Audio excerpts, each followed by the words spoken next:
अस्सलाम वालेकुम students, hope so you're all good. बच्चों, आज हम साइंस ग्रेड 3 की एक्टिविटी नंबर 1 के बारे में बात करेंगे। इस एक्टिविटी में आपको ये आई की डायग्राम नज़र आ रही है, जिसके अंदर आपने 3 चीज़ों को फिल करना है, 3 ब्लैंक्स को फिल करना है। ये देखें, सबसे पहले आपको ये सर्कल सा नज़र आ रहा है, ओवल शेप। इसको हम आई में कहते हैं लेंस, तो आपने यहाँ लिख दिया लेंस। उसके बाद ये देखें, ये बैक साइड के ऊपर, इस बैक साइड के ऊपर इस एरिया को आई की हम कहते हैं रेटिना, तो आपने लिख दिया रेटिना। उसके बाद रेटिना से जो इंफॉर्मेशन हमारी आईज़ भेजती हैं ब्रेन को, उस पार्ट को हम कहते हैं ऑप्टिक नर्व, तो आपने यहाँ लिख दिया ऑप्टिक। सो इस तरह आपकी एक्टिविटी नंबर 1 कंप्लीट हुई। अब हम एक्टिविटी नंबर 2 के बारे में बात करेंगे। तो बच्चों, एक्टिविटी नंबर 2 के अंदर आप देखें, आपको ऑमनिवोर्स का हर्बीवोर्स और कार्निवोर्स तीनों के अंदर मौजूद टीथ के टाइप्स बतानी हैं, दांतों की टाइप्स बतानी हैं। ऑमनिवोर्स कहते हैं उन एनिमल्स को जो प्लांट्स और मीट दोनों खाते हैं, यानी पौधे भी खाते हैं और साथ साथ गोश्त भी खाते हैं, जैसे हम खुद इंसान भी ऑमनिवोर्स हैं। तो हमारे पास कौन कौन सी टीथ होंगे? इंसीजर्स, मोलर्स, प्रीमोलर्स और केनाइन्स। इसी तरह हर्बीवोर्स के पास, यानी हर्बीवोर्स वो एनिमल्स होंगे जो पौधे खाते हैं, सिर्फ़ और सिर्फ पौधे खाते हैं, जैसे गोट है, हॉर्स हैं, ये सारे। तो इनके अंदर इंसीजर्स, मोलर्स और प्रीमोलर्स होते हैं। इसी तरह कार्निवोर्स जो गोश्त खाते हैं, उनके अंदर इंसीजर्स, केनाइन्स, प्रीमोलर्स और मोलर्स सारी टाइप्स होती हैं दांतों की। ठीक हो गया। So let's move to the activity, जो नेक्स्ट आपकी एक्टिविटी होगी, activity number 3। So activity number 3 के अंदर बच्चों आपको ये डायग्राम गिवन है। देखें, इस डायग्राम के अंदर आपको ईयर के पार्ट्स बताने हैं, कान के अंदर के पार्ट्स बताने हैं। इसमें आप देखें, आपके पास सबसे पहले ये है पीस, जिसके जो आपको बाहर से कान नज़र आता है, इसे हम कहते हैं आउटर ईयर। ठीक है। अब कान के अंदर यहाँ पे एक छोटा सा बारीक सा पर्दा होता है, छोटा बारीक सा एक कह लें शीट होती है, जिसको हम कहते हैं ईयर ड्रम।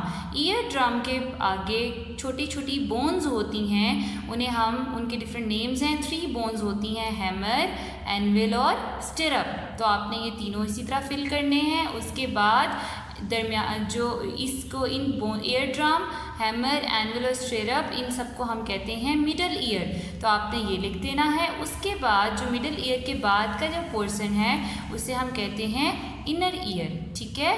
सो उसके बाद आपने ये जब सब फिल कर लेना है, फिर आप इसके पार्ट नंबर 2 की तरफ आएंगे। ये देखें, इसमें आपको बताना है how do you here a sound, कैसे हम साउंड को सुनते हैं। तो बच्चों, हम साउंड को सुनते हैं, सबसे पहले हमारी जो साउंड की जो वाइब्रेशंस होती हैं, वो हमारे कान के इस हिस्से में आती हैं, जो आपको बाहर से नज़र आता है आउटर ईयर। तो आउटर ईयर साउंड वेव्स को, साउंड को कैप्चर करता है, उसको एब्जॉर्ब करता है, यानी कान के अंदर जाती हैं और कान में जाने के बाद इस कैनाल में से गुजरती हैं। लंबी सी आपको कैनाल नज़र आ रही है, तो साउंड वेव्स इस कैनाल में चली जाती हैं। यहाँ जाने के बाद ये ईयर ड्रम, मैंने जो अभी आपको बताया, ईयर ड्रम उस शीट के साथ टकराती हैं और वो हिलता है। ठीक है। जब वो हिलेगा तो उसके साथ साथ ये जो हैमर, एनविल और स्टिरअप 3 बोन्स हैं, ये तीनों भी हिलना शुरू हो जाएंगी। जब ये वाइब्रेट होंगी, हिलेंगी, तो ये मैसेज आगे इनर ईयर को प्रोवाइड करेंगी और इनर ईयर आगे से उस मैसेज को ब्रेन तक पहुंचाएगा और आपको पता चलेगा कि आपने किस चीज़ की आवाज़ सुनी है। ठीक है। तो ये चीज़ें आपने इस सेकंड पार्ट के अंदर डिस्क्राइब कर देनी है। Okay. So now next move to the activity number 4। So बच्चों, एक्टिविटी नंबर 4 के अंदर आपको लाइफ साइकिल बताना है हनी बी का। इस हनी बी के लाइफ साइकिल में आपको ये डिफरेंट स्पेसेस नज़र आ रही हैं, जिसमें आपने लिखना है। सो सबसे पहले एग, ठीक है, हनी बी का एग जो है वो कन्वर्ट होता है लार्वा में, लार्वा से प्यूपा बनता है और प्यूपा से हनी बी बन जाती है। ठीक है, तो ये लाइफ साइकिल है हनी बी का, यानी हनी बी एग से पूरी हनी बी कैसे बनती है ये आपने बता दिया। उसके बाद आपने इसी को आगे एक्सप्लेन करना है इस गिवन स्पेस के अंदर। तो आप बताएंगे कि हनी बी की जो स्टेजेस हैं वो 4 हैं। काउंट करें 1 2 3 एंड 4। तो 4 स्टेजेस हैं, कौन कौन सी? Egg, larva, pupa, honey bee. तो आपने इस तरह से लिख देना है। उसके बाद ये सारा जो प्रोसेस है ये सब में सेम नहीं होता। ठीक है, सब जो क्वीन बी होती है उसको 16 डेज़ लगते हैं ये सारा साइकिल कंप्लीट करने में। ठीक है, वो पूरी हनी बी बनती है एग से 16 डेज़ में। क्वीन बी वो बी होती है जो एग्स ले करती है, अंडे देती है, जो बी हाइव होता है उसकी क्वीन होती है। उसके बाद जो नेक्स्ट है वो है वर्कर बीज। वर्कर बीज जो फूलों तक जाती हैं, फूलों से लेके आती हैं, रस लेके आती हैं, हनी बनाती हैं, बाकी सारे काम करती हैं, उन्हें हम वर्कर बीज कहते हैं। और वर्कर्स बीज को 18 से 22 डेज़ लगते हैं एग से हनी बी बनने में। ठीक हो गया। उसके बाद जो ड्रोन्स होते हैं, जो मेल बीज होती हैं, जो कोई काम नहीं करती, उनको हम जो ड्रोन्स हैं उनको ये सारा साइकिल यानी एग से लेके हनी बी बनने में 24 डेज़ लगते हैं। क्लियर है?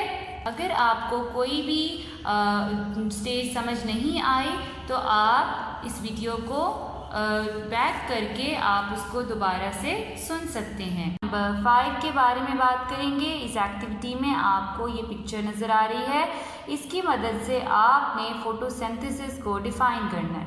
वो जो फोटोसिंथेसिस वो प्रोसेस है जिसमें प्लांट सनलाइट, वाटर और कार्बन डाइऑक्साइड की मदद से शुगर यानी अपना खाना और साथ साथ ऑक्सीजन रिलीज़ करता है। ठीक है, खाना बनाता है और ऑक्सीजन रिलीज़ करता है। तो इसी प्रोसेस को आपने फिल करना है ब्लैंक्स के अंदर इन नीचे वर्ड्स गिवन है इनकी मदद से। तो सबसे पहले देखें, फोटोसिंथेसिस इज़ अ प्रोसेस जिसमें प्लांट यूज़ करते हैं सन से लाइट। ठीक है, सो आप यहाँ लिख दिया लाइट टू कन्वर्ट। एयर से क्या लेंगे? Carbon dioxide. एंड सॉइल से क्या लेंगे? वाटर। तो इस सबको कन्वर्ट कर देते हैं किसमें? शुगर में। और साथ क्या रिलीज हो जाता है? Oxygen. Class 3 on page number 31 हमने एक एक्टिविटी, इस एक्टिविटी में हमने एक एक्सपेरिमेंट परफॉर्म करना है जो कि वेरी सिंपल है स्टूडेंट, और उसको देखते हुए फिर हमने बताना है, इसको फिल करना है जो हमें नीचे फिगर दी गई है। क्या एक्टिविटी है क्या कि हमने डिफरेंट सॉल्यूशंस लेने हैं, डिफरेंट सॉल्यूशंस को हमने चेक करना है अपनी टंग के ऊपर लगा के, डिप करके, और चेक करना है कि उनका क्या टेस्ट आता है और टंग के किस हिस्से के ऊपर कौन सा टेस्ट हमें फील होता है, ये हमने चेक करना है। तो उसके लिए हमें क्या मटेरियल नीडेड है? एक पेपर टिश्यू हमें चाहिए, एक टूथपिक हमें चाहिए, एक साल्ट सोल्यूशन होना चाहिए, एक हमारे पास शुगर सोल्यूशन होना चाहिए, लेमन जूस होना चाहिए। ये डिफरेंट आपके पास डिफरेंट जूसेस और सोल्यूशंस के नेम लिखे हुए ये हमारे पास होने चाहिए। फिर पहले स्टेप में हमें क्या करना है? Carefully dry the upper surface of the tongue with a clean tissue. हमने अपनी अपर सरफेस जो टंग की है उससे क्लीन टिश्यू से सॉफ्ट कर लेना है। Dip a toothpick into the one solution and lightly touch your tongue with it. हमने डिफरेंट सॉल्यूशंस हमारे पास स्टूडेंट्स पढ़े होंगे, तो हमने टूथपिक को एक दूसरे में क्या करना है? डिप, एक पहले में डिप किया और फिर हमने अपने टंग के ऊपर लगाया और फिर हमने उसे टेस्ट किया कि हमें किस तरह का टेस्ट आ रहा है। इसी तरह डिफरेंट सॉल्यूशंस को हमने टेस्ट करना है। और दूसरे स्टेप में हमने क्या करना है? Repeat this test on different areas of tongue. It में helps to drink a little water between test. ठीक है, also be careful in testing the back part of the tongue. ठीक है, हमने हर टंग के हिस्से के ऊपर इस टूथपिक से डिफरेंट सॉल्यूशंस को क्या करना है? टेस्ट करना है, और हमें हर जगह पे डिफरेंट फील होगा। तो वो हमने चेक करना है कि कौन सा हिस्सा क्या कहलाता है टंग का। तो उसको हम देखें तो ये जो हिस्सा कहलाता है टंग का, इसको हम क्या बोलते हैं? सॉल्टी। क्या बोलते हैं? सॉल्टी, नमकीन हमें फील होगा। ये वाला जो टिप है टंग की, ये क्या कहलाता? इससे हमें क्या फील होगा? स्वीट, मीठा। और इसके बाद ये वाला हिस्सा क्या कहलाएगा आपके पास? सोर। और ये वाला हिस्सा आपके पास क्या कहलाएगा? बिटर। ठीक है, तो ये आपके पास डिफरेंट आपके पास सेंसेस होंगी जो कि हम सेंस करेंगे डिफरेंट सॉल्यूशंस को टंग के ऊपर टच करते हुए, और हमें पता चल जाएगा कि टंग का कौन सा हिस्सा क्या कहलाता है और वो मीठा, कड़वा या नमकीन या कैसा हमें फील होता है। में आपने ऑमनीवोर्स, कार्निवोर्स और हर्बीवोर्स के बारे में बताना है, ठीक है, कि कौन से एनिमल्स ऑमनीवोर्स हैं, कौन से हर्बीवोर्स हैं और कौन से कार्निवोर्स हैं, ये जो गिवन ऑर्गेनिजम्स हैं इनमें से। सो ऑमनीवोर्स बच्चों वो एनिमल्स होते हैं जो प्लांट्स भी खाते हैं और साथ साथ एनिमल्स भी खाते हैं। इसी तरह हर्बीवोर्स सिर्फ प्लांट्स खाते हैं और कार्निवोर्स सिर्फ और सिर्फ मीट खाते हैं, ठीक है, गोश्त खाते हैं। तो हम इनको करते जाते हैं क्लासिफाई। ह्यूमंस जो हैं हम खुद ऑमनीवोर्स हैं। इसी तरह ईगल कार्निवोर है, सीगल ऑमनीवोर है, डियर हिरन herbivore, owl carnivore, frog carnivore, bee आप देखें bee omnivore, cat carnivore, bear omnivore, shark carnivore, lion carnivore, rabbit herbivore, horse herbivore, sheep herbivore और spider carnivore. Friends, let's move to the activity 8। इसमें आपको materials given है जिसको आपने classify करना है। वो ट्रांसपेरेंट है यानी उसमें से आर पार नज़र आता है या नहीं, स्टिफ है, हार्ड है या नहीं, फ्लेक्सिबल है या नहीं, हार्ड है या नहीं, या सॉफ्ट है, या आपने बताना है। तो मेटल ट्रांसपेरेंट नहीं होते, स्टिफ होते हैं, फ्लेक्सिबल नहीं होते, हार्ड होते हैं, टिक कर दें। फिर सॉफ्ट नहीं होते तो क्रॉस। इसी तरह प्लास्टिक ट्रांसपेरेंट यस होते हैं, स्टिफ होते हैं, फ्लेक्सिबल भी होते हैं, हार्ड भी होते हैं, तो सब आपके टिक हो जाएंगे। एंड सॉफ्ट होते हैं, नो, क्रॉस हो जाएगा। इसी तरह रबर ट्रांसपेरेंट नहीं होता, क्रॉस, स्टिफ होता है, यस, टिक कर दें, फ्लेक्सिबल यस, टिक कर दें, हार्ड यस, टिक कर दें, सॉफ्ट नो, क्रॉस कर दें। वूल ट्रांसपेरेंट नो, क्रॉस हो जाएगा, स्टिफ नो, क्रॉस हो जाएगा, फ्लेक्सिबल यस, टिक हो जाएगा, हार्ड नो, क्रॉस हो जाएगा, सॉफ्ट यस, टिक हो जाएगा। पोट्री बच्चों, पोट्री कहते हैं जिससे आप मिट्टी के बर्तन बनाते हैं, मिट्टी की जो चीज़ें बनती हैं वो पोट्री में आता है। तो transparent no, stiff yes, flexible no, cross हो जाएगा, हार्ड यस, टिक कर दें, सॉफ्ट नो, क्रॉस हो जाएगा।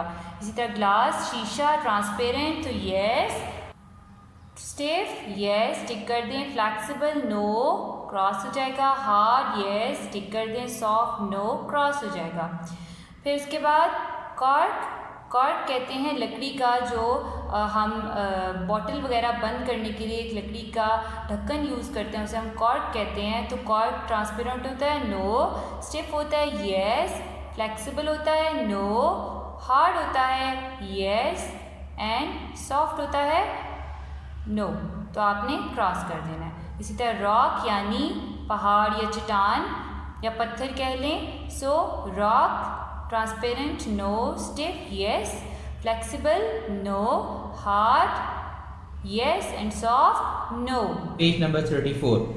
Use the words below in the fill in the sentences. ये दो वर्ड्स हमें गिवन है, इनको देखते हुए हमने नीचे ब्लैंक्स को फिल करना है, जिसमें एक वर्ड डिजॉल्व है और दूसरा मेल्टेड है। डिजॉल्व का क्या मतलब होता है? दो चीज़ों को आपस में मिक्स करना। जैसे शुगर और वाटर को हम मिक्स कर देते हैं तो ये हमने शुगर वाटर के अंदर डिजॉल्व कर दी है।